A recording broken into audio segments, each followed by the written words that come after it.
Здравейте, в това видео ще ви покажа Windows системата на Миля, как да я тестваме, дали е запушена и дали всичко е наред с нея.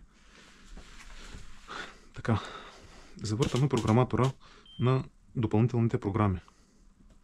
След което със стрелка натискаме два пъти нагоре, избираме Maintenance, след което стрелка надолу от Windows Maintenance, Maintenance Compartment 1, Start Maintenance, стрелка надолу Yes, пъхаме препарата и натискаме бутона Старт.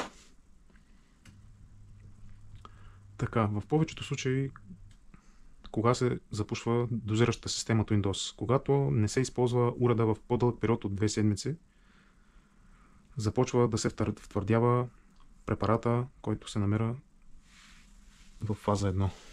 И започва уреда да дава грешка, че няма препарат.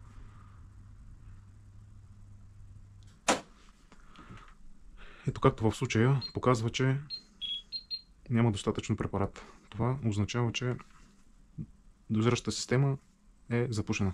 Какво се прави в този случай? Ще ви покажа в следващото видео.